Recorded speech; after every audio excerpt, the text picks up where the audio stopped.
You're such an asshole.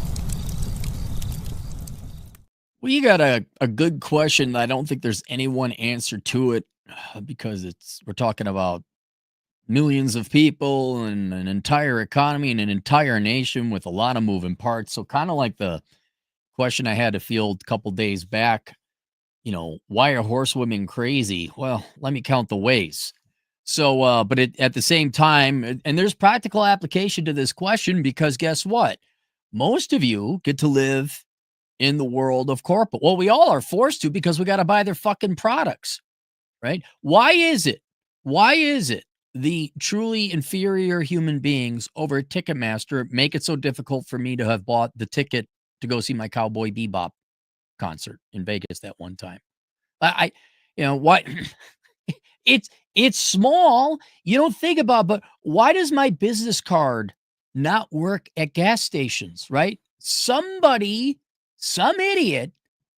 So we all have to deal with we all pay the price of incompetence for corporate executives. But then nearly everyone here at one time or another, even if you're spectacularly self-employed today, you have to work for these motherfuckers. Maybe not directly for the CEOs, but you have to deal with their policies. And so I think it doesn't solve the problem, but at least it explains it. And this isn't going to be a shocking revelation to any of you. It's not going to change. So, well, they're not going to change, right? They're going to keep hiring idiots top down. And ultimately, at the final conclusion is I need to, one, there's two conclusions we're going to come up. I'll skip to the conclusions first. One, become a minimalist so you don't have to buy and deal with shit, right? I'm never using Ticketmaster again. I'm never going to a concert again. I'll just listen to my headphones. So one, don't need to interact, need their product as little as possible. And then two, self-employment. Your lives are too short to be working for assholes that head these organizations. I don't even mean assholes. I don't think they're smart enough to be assholes. That the Joker was an asshole, but the Joker was brilliant, right? He's a good villain. These people are too stupid to be assholes.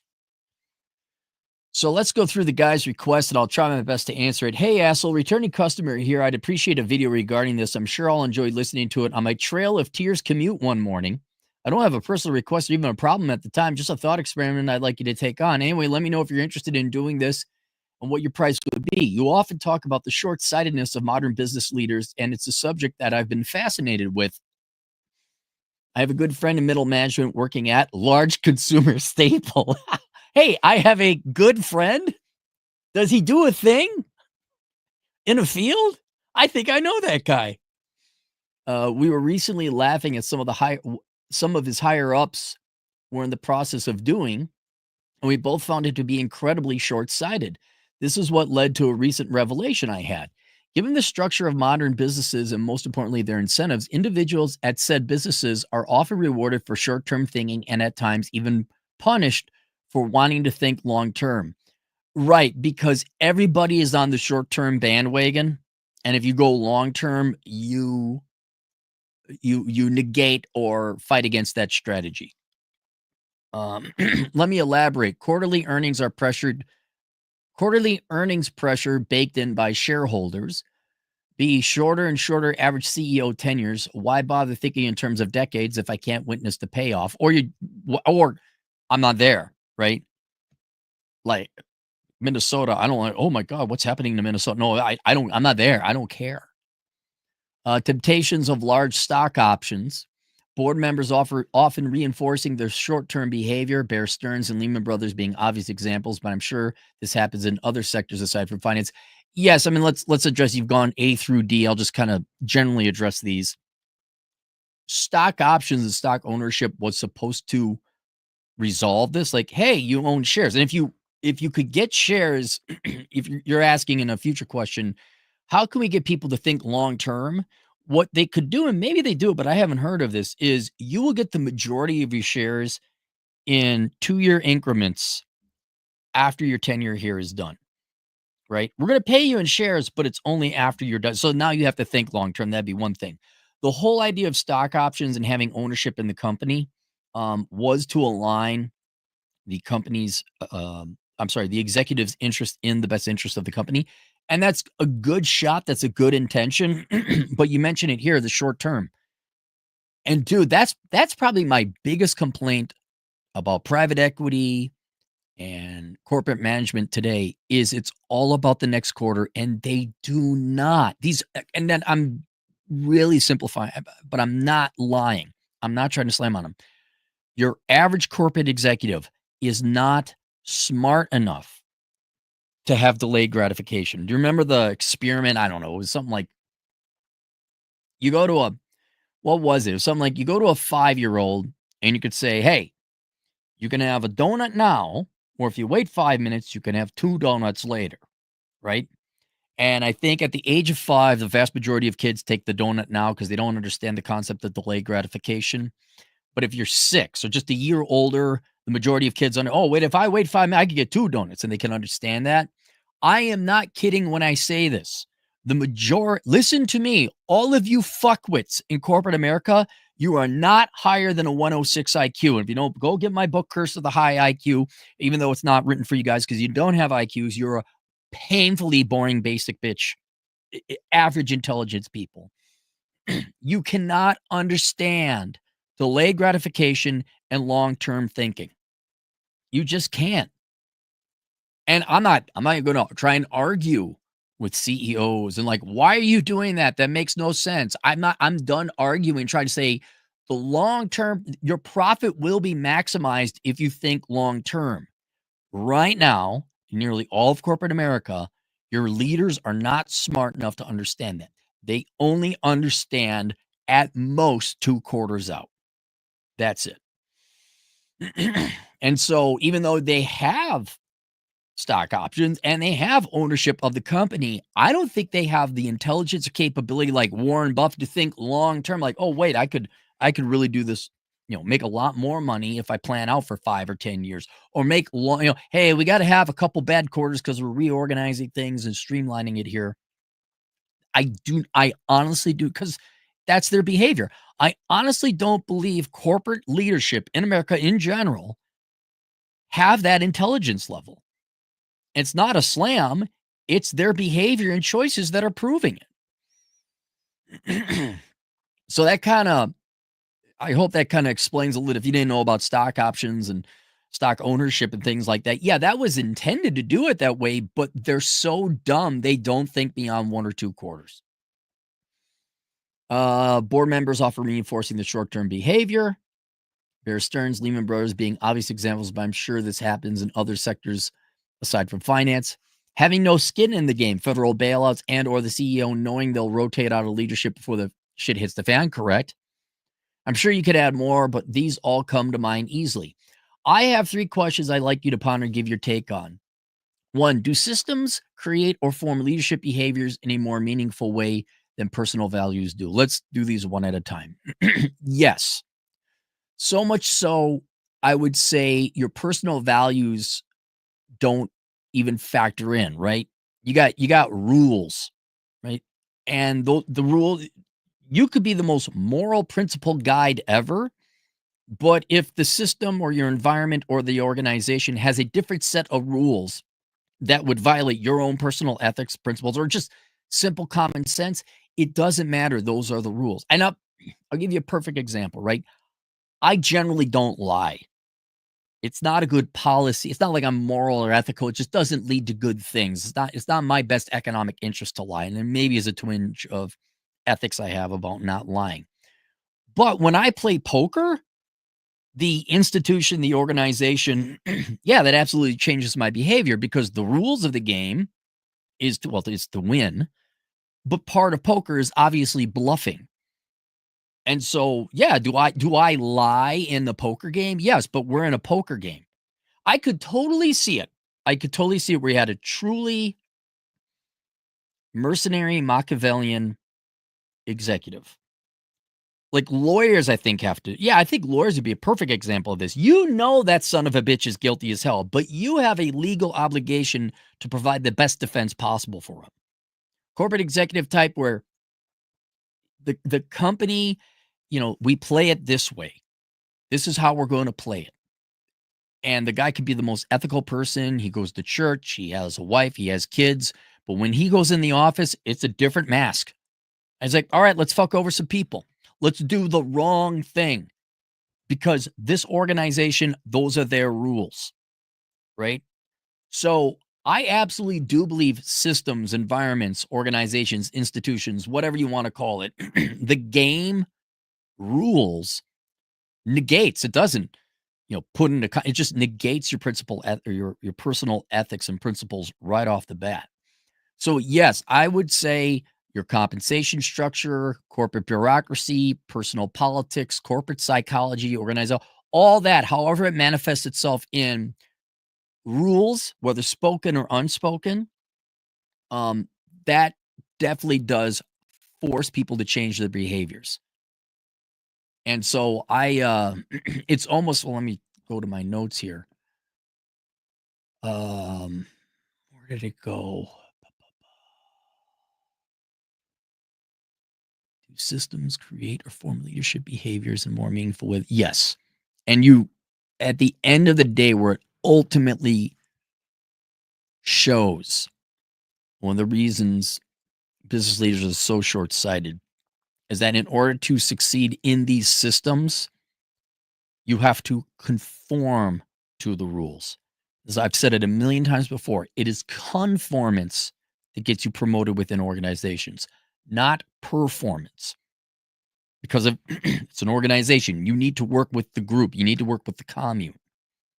And since it's conformance, not performance, ethics go out the window, right? And so you conform. And I guarantee you, if you're a 50-something executive and you've been in the industry, even unconsciously, you are probably conforming to these rules, both spoken and unspoken, written and unwritten, that you're not even aware of it. And so I think you could definitely get some horse blinders on after being decades in any industry that you lose the forest from the trees. Like that happened in banking. They just kept making loans. Why? Because they get a percentage cut. They get commission on the loans. And I'd be like, yeah, what about the veracity of the loan? Well, the loan's never been. Yeah, a certain percentage people don't pay, but it's going to be that same percentage. I'm like, not with these credit scores coming in. They didn't see it. These old timers didn't see it. So absolute out of everything you've listed here, I'd say that's the most important one. You are in an organization that has its own set of rules that you will not succeed in unless you follow those rules. And the organization, because of its mindless bureaucratic nature, the rules are not forward looking or sentient. They do not look forward at all. They're only what kept our organization and entity alive in the past. We're going to have those rules continuing on into the future, even though those rules and conformance rules to an outside observer, just a rank and file employee, like that is the most dumbass shit. That is the most dumbass shit. How do you get leaders to truly care about a company's future that they won't be around to see? All right. Like I said before, one would be instead of having your equity compensation up front, where you get stock options, and if it reaches this price point, it's like, no, you will get every 2 years after you retire, we'll give you 100,000 shares, 20,000 increments every 2 years for 5 years. Some kind of, you don't get your shares now, you get it in the future. So you better manage this company in the best in the future. You could just kind of do away with stock options anyway. I mean, that arrangement is sort of like stock options, but the stock options have an exercise date and it's usually too short. I mean, you want to have it 2 years, 4 years, 6 years, 8 years, 10. Right? Or you could do 3, 6, not whatever. But when the guy or the gal leaves, the majority of your compensation comes in the future performances. But the current CEO could mismanage it, and then I have like lower. Yeah, it could. But while you're here, motherfucker, and then that almost says like, yeah, you better manage this in the best interest, and you better select your CEO replacement really good. You better have a great executive team. And that should go for all the executive team. And then they'd be like, oh, shit, we got to manage their long-term interest. And then every 106 MBA dude, bro, be like, what's long-term interest? I don't get it. Not money now? How come not money now? Bitches and boats not now? Bro, dude, bro. We can't recognize sales right now, but it's written down. Even though we haven't received the money, can I just recognize that as sales now?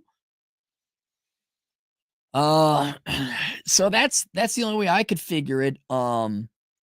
Otherwise, you could talk about some people have talked about criminal punishment or fines down the road. I think it's gonna violate some rights. I don't think that's enforceable. But the truth is you don't. That's you just say, "Nope, here's your money. You're gonna manage it in the best interest of the firm." The board of directors should, like, keep you honest. But if you don't, I mean, I guess you don't. And then I guess we get to look at the institution failing.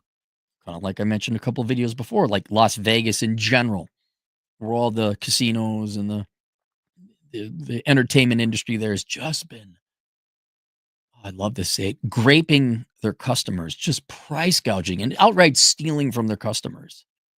I guess your organization fails. So, yeah, about the only way I could think is that it's performance-based pay. People who are more specialists in compensation might have better ideas, but I'm like, yeah, you get a little bit of stock options here and now, and yeah, you get a pay, and if you get sales, you get a bonus. But long term, the majority of your compensation is going to come 2 years and later after you resign. So there's that. Three, in America's fastest growing eras, highways, railways, R&D, space race, short-term pain seemed widely accepted. Thus, why is that so rare today? We just have weaker, softer people. um, in in those eras and in those days, and we have it here today. You had founders and industrialists. You had people who were, criticize them and whatever your opinion might be of the guy. Um, Elon Musk has founded. He works his ass off because he founded all those companies. Jeff Bezos, Steve Wozniak, Bill Gates, even. Those guys worked hard. When the founders leave or die, right? The majority of companies their founders are all gone. So you have mature companies that are now taken over by a next generation of non-founding CEOs. That's just your upper class. And I'm sorry, your upper class is the weaker class. You didn't have to bust your ass off. You got by with networking and nepo babyism. And these people have never had to really make hard choices. They've never had to think long term. They're just softer people in general. They'll let a whole company tank to spare people's feelings. So when you ask, short-term pain seemed widely accepted. Why is that so rare in society? Because soft, weak, modern-day Americans, especially from the nepo baby class, they hate pain. They hate making tough decisions. They really do. Um, I mean, to them, this isn't a real job. This is their entitlement. This is their birthright. This is like a game to them. And games are to have no hardship whatsoever. So there's that. Uh, so I answered you three questions, but let's go to your main thesis. Why are businesses and business leaders so short-sighted? So I answered you three questions, but I want to answer in general more thoroughly. So you realize just how hopeless this is, right? It's especially you younger people. You've got to realize this is the biggest lie my generation and the millennials were told, is that somehow the adults knew what they were talking about. They don't. They don't. They are so dumb and inept. And you do not want to, one, follow their advice, two, invest your entire career in education in pursuing this, and three, work for these people long term. Right. So let's go why businesses are just generally going to be mismanaged and they're just not tenable. They're not tenable to work for, right? First, talked about a little bit before, they're dumb. I think they have low, and by low, I mean mid-level IQs. They really do not think. They are not capable of thinking long term, right? You got by conformance and performance. What is more obedient than normie conformities and inferiors huddle around that bell distribution curve right in the center?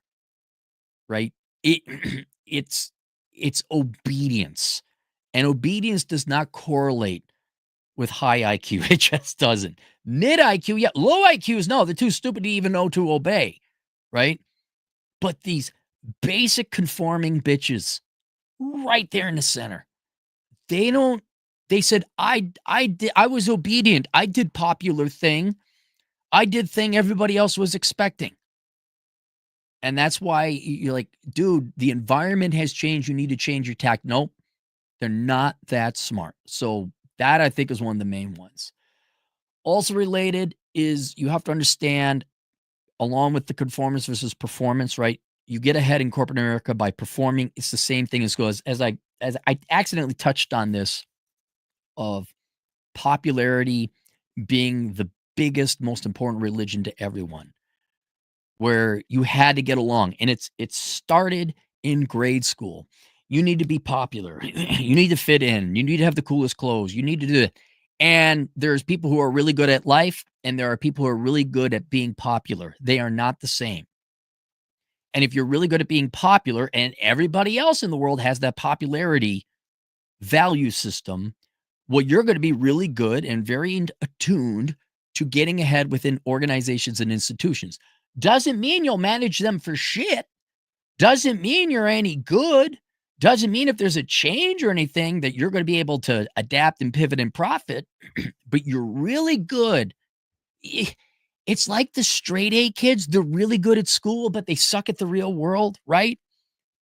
It's the same thing. You're really good at being popular. And again, corporate America is just middle school for 40-year-old adults. And so you will see that popularity as a prime objective outdoing profit and long-term sustainability of the firm. Now, in turn related to that, right? What's popular? Well, you're told what's popular by corporations and teachers and government and all that. Hey, kids, look at Lizzo. That's the cool new hip thing. Hang on, let me step back so I can see her in her totality. And this was very pronounced when I was in college because the Carlson School of Management told you what's the most important thing? Hard work, majoring in accounting, doing the right thing. Nope, diversity. Oh my God, it's a Hispanic lesbian female. That's more important than, I don't know, managing a company correctly. Oh my God, did you give back to the community? Like, even at the Carlson School of Management, which is a horrible school, you should never go there. I graduated summa cum laude. Now, if you go to the record and say, no, you didn't. What's weird is they gave me the medal anyway. In order to graduate, and this is in the 90s, from the Carlson School of Management with honors. It wasn't like, oh, you got a 3.9. Nope, you had to get a 3.9. I think it was a 3.9. And then you had to do all this touchy-feely leftist community service bullshit, which I didn't have time for because, unlike the privileged bitches and bastards from the suburbs out there, I had to pay my way through school. And it was all leftist horseshit, helping out with the poor and, oh my God, and helping them when did you write this paper today? Bunch of bullshit, right? But you could see how they were training people to think that you being a good plumber is not enough. You being a good analyst is not enough. You being a good dentist is not enough.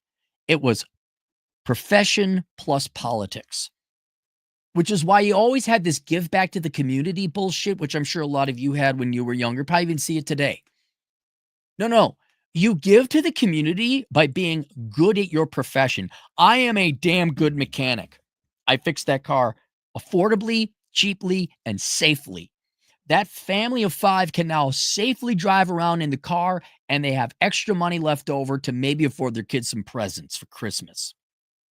That is your service to the world, is what you do as a profession, and that you do it well.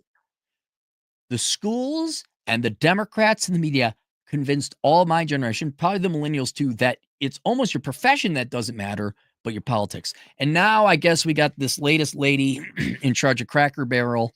And what she was doing, like the woke thing, even though that's like so 2021, right? That's the perfect Kathleen Kennedy. You want to see putting politics over profitability? I give you the FBI.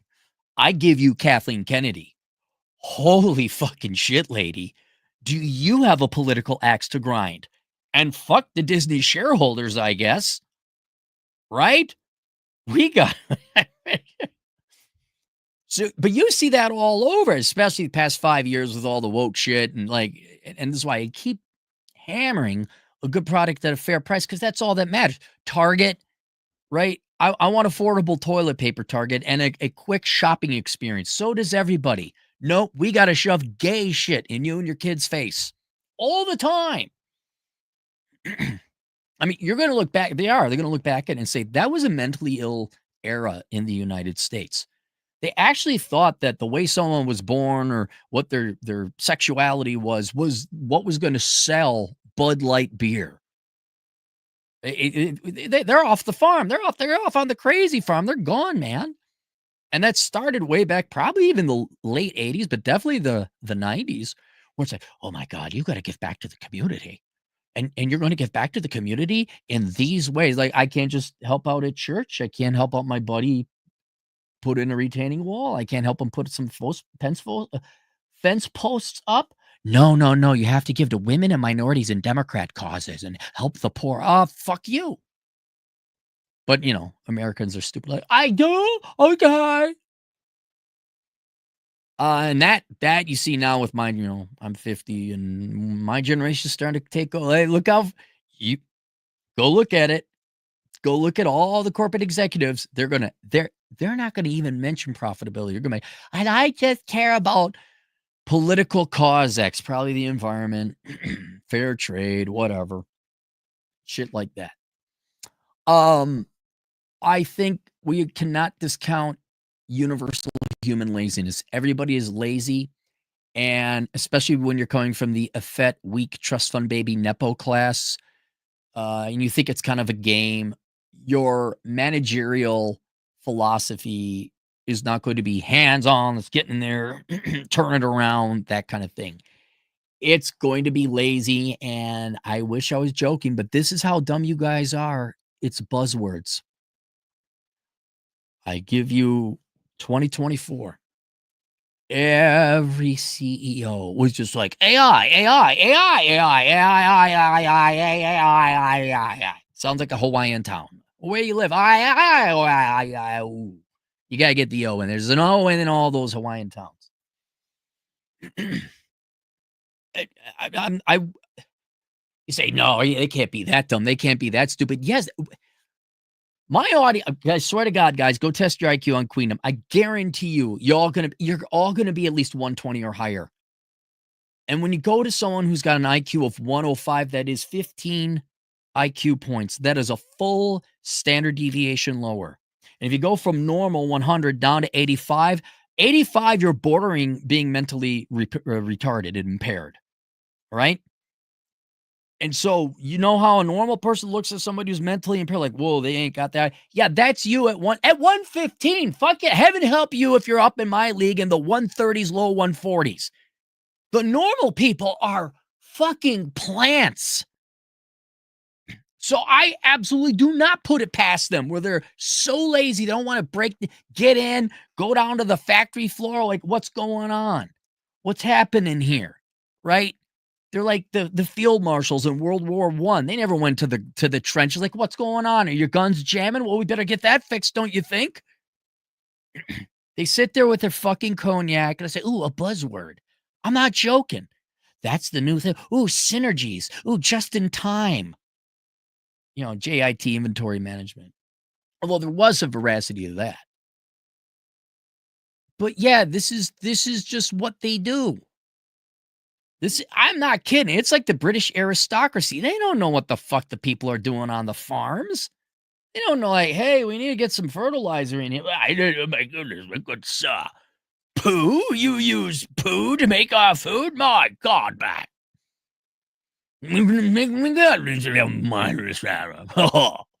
Tiff, toff, toff, tiff. Except we're Americans, and it's more like, oh my God, Becky. Like, so I got promoted to like CEO, and it's just, girl boss G in a mini. Girl boss G in a mini. Like that shit. Yeah, those are your people in charge right now. Uh, which then leads to this one, LARPing. Uh, a lot of these people, they want a lifestyle. They want the dude bro lifestyle and the girl boss lifestyle. They do not want to put in the work. And through connections or nepotism or whatever, they end up getting a CEO position, and it's a big LARP. It's just a big LARP. They have no, like, look at nonprofits, right? The vast majority of nonprofits are for rich white women or rich women of husband or wives of rich men to go and play make believe, help out the poor. And then inevitably, what do? They pay themselves and their besties like 98% of the fucking money, and 1 or 2% actually makes it to the poor intended people that they were trying to say. The reason they do that isn't because they give a fuck about the poor people or the sick kids or all that. They're bored, rich assholes who want something to do. And, oh my God, I'm popular. And I saw that, man. I saw that in banking. You'd see they get the loan, and there was, especially in business partnerships, so there are two people. There was the one guy who was serious, and then there was the party bro. He would just take the money and he'd go buy a boat. Like, once they got their financing, oh, we gotta act like executives. We gotta get luxury SUVs. They want a LARP. So they have no intention of managing the company in the best interest of the shareholders, let alone long term. They don't even know what a shareholder is. I'm a CEO, bro. Bro. Look at private equity groups now, the new ones. It's just a LARP. They want to say they're a CEO of a private equity firm and that they're big time finance guys, but they're just playing. They're not real. They're not real finance bros, the ones that actually make money. Uh Further going along, number 6, along lines of being disconnected. Uh they lack, I put it here in quote, battlefield the central command experience so they know how the full process works. All right, let's go back to the CEO of Cracker Barrel. She did not start off as a waitress for Cracker Barrel, right? There is no mailroom to boardroom. And that's another big problem with these CEOs. They come in outside of industry. They never worked for the firm. They don't know how the company works from the cellular level to the organic level to the entire body level. And I don't know. I've never understood how you could do that. I've never understood how you come in as a CEO. You've never worked for this firm before. You don't know the from the ground up how it works, and you're going to lead this. I got to imagine if you're a captain of a ship in the United States Navy, now maybe you start off as an officer, you don't know how the laundry room necessarily works, but from the yeoman to your second in command, what everyone's got to do and how that ship works and how you have to have total knowledge of your ship. If you're a CEO in America, you do not have to have total knowledge of your corporation that you're presumably leading. I'll give you a great example. There's not a single CEO out there of a video game company who plays video games. Name me one. Name me one.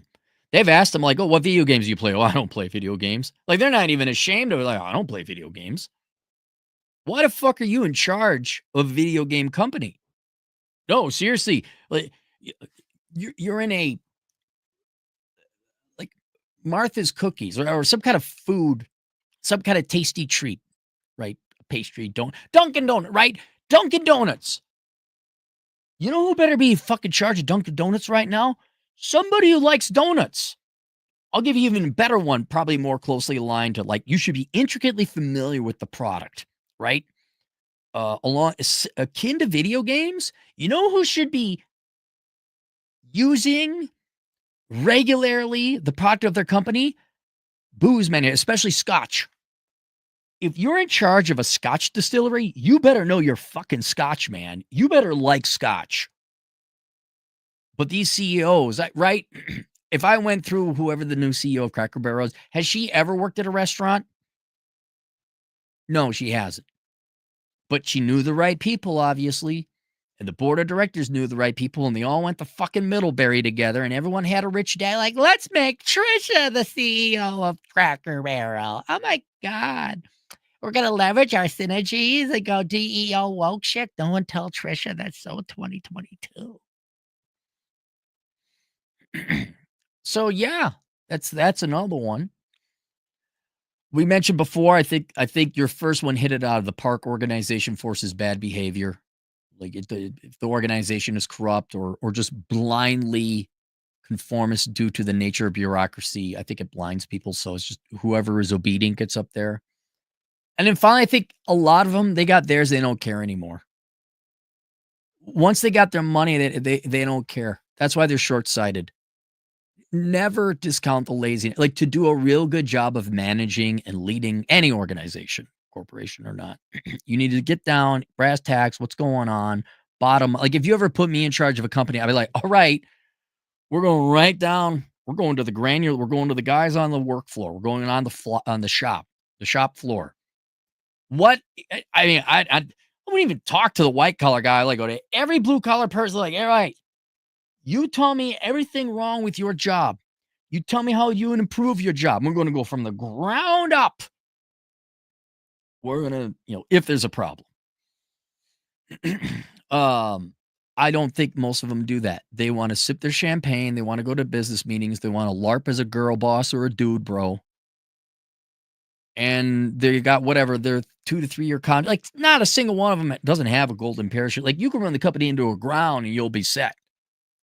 I think they got theirs, and what the fuck do I care what happens to my stock options afterwards? I really think they're that dumb, that short-sighted, and above all else, that lazy. They don't care. They got the corporate office, right? They got the title. They got the stat. The status is more important than their performance. And then they donate time to the help out the left-handed, blue-eyed, limping kids fund of Tuesday, whatever it is, right? And then they do that. They're basically a bunch of rich kid adult children using the corporation as their plaything. That's what it is.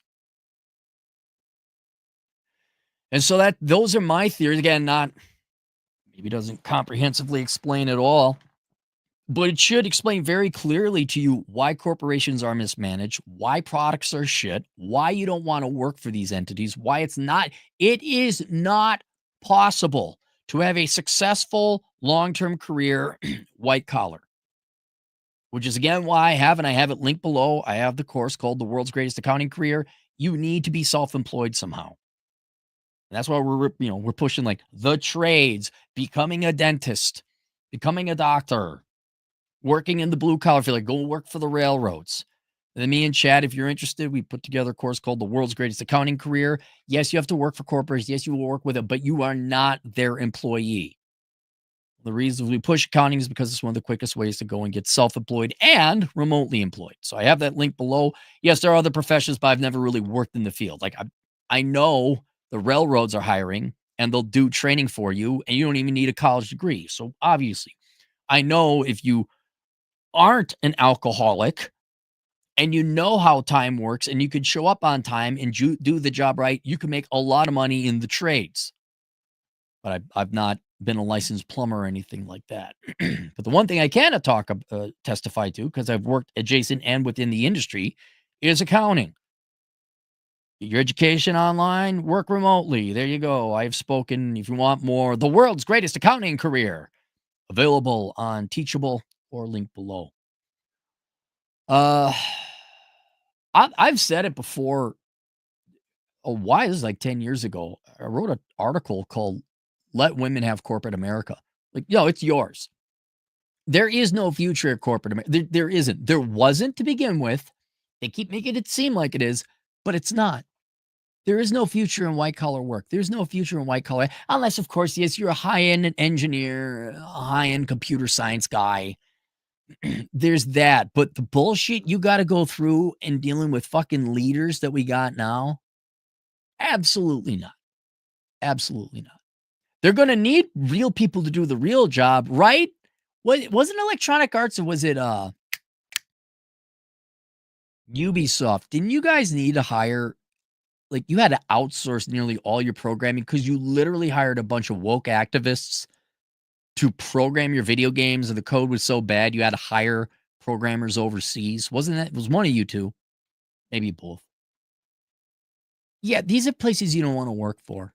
You want to be the contractor. We're like, oh my God, we told our investors that the video game would come out this week, but we hired a bunch of woke activist leftist fuckwits.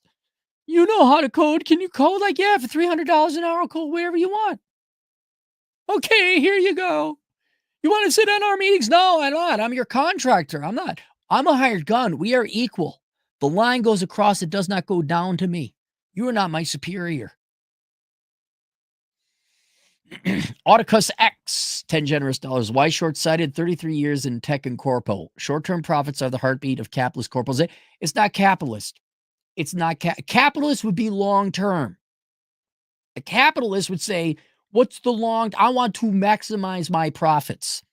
How do I maximize my profits? And they would have a 6th grade level of logic and say, well, you know what?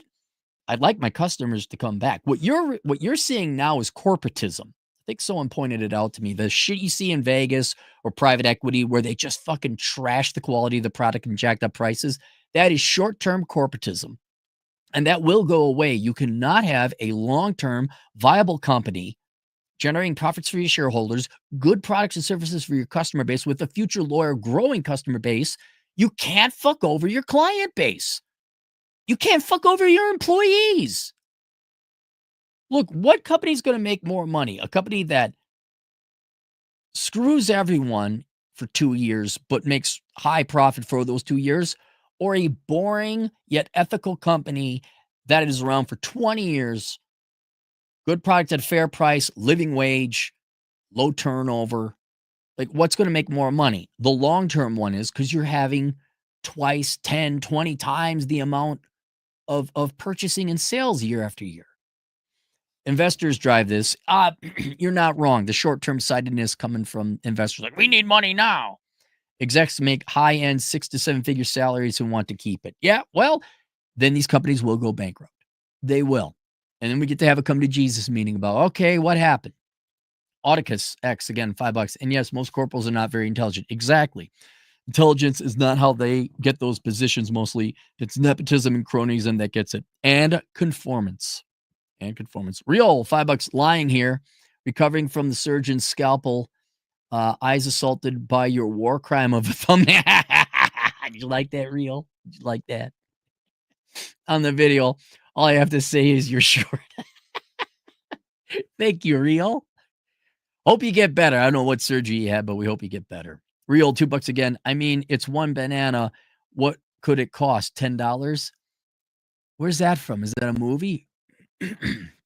Jordan, 2 Canadian. Fat food CEO is the only body positivity we need. Correct.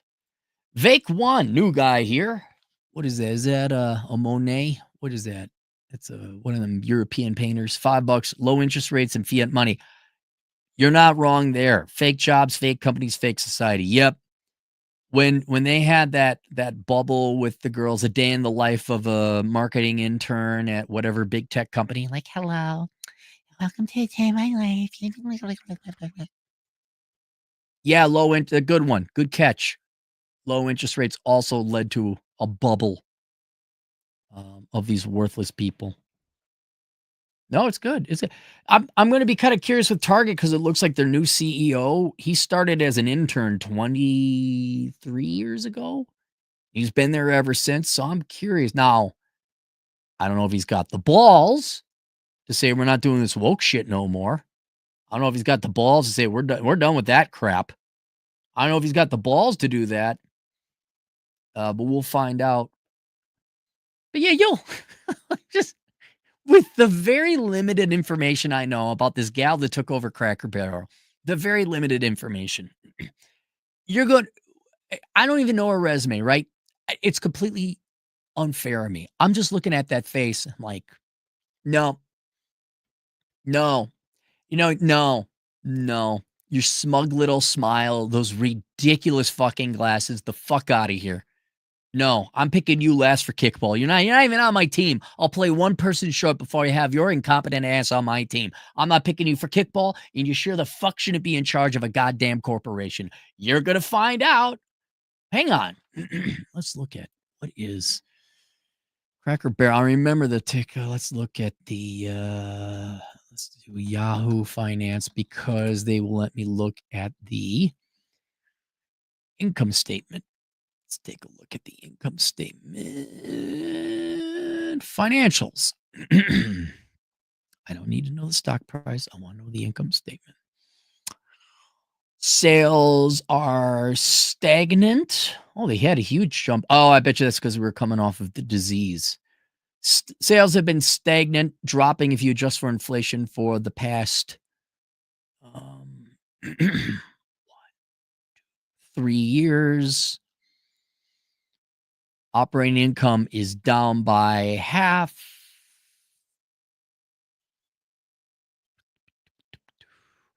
Net income is dropping. Oof. Let's take a look at your balance sheet. What does your balance sheet look like? Total assets. Dude, okay, I got a question. You should have no intangible assets. There should be no goodwill. There should be no trademarks, patents, and copyrights. This is a fucking restaurant. You should have no intangible assets on your balance sheet. But let me guess, where you're gonna have to total assets, 2.1 billion. Okay, thank God. Thank God you do not have any goodwill and other intangibles. So a $2.1 billion company. What's your debt? Half of it, 1.6, 1.7. So you are about 80% leveraged. Oh, I wonder what happened to their interest rates. I wonder if their interest, what happened to interest expense? Let me go back to the income statement. Is interest expense why things are going down? Oh, dude, bro, we just leverage, bro, leverage. That, bro. Operating expense, interest expense. Oh, there it is. Went from 10,000 in 2022 up to 22. I'm sorry, 10 million. It's doubled. The interest expense doubled. Bro, what happened to long-term financing, bro? Did you go with an arm, bro?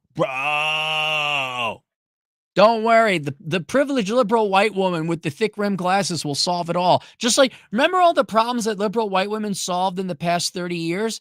Yeah, like poverty and closing wage gaps and the environment and Africa. You know, they solved all those problems, right? This is going to be a cakewalk.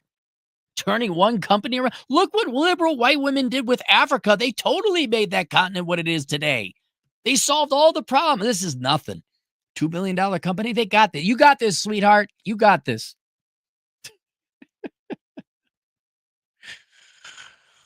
Oh, God. All right, that's it. Questions, answers, asshole consulting. I'll see you guys later. Toodles.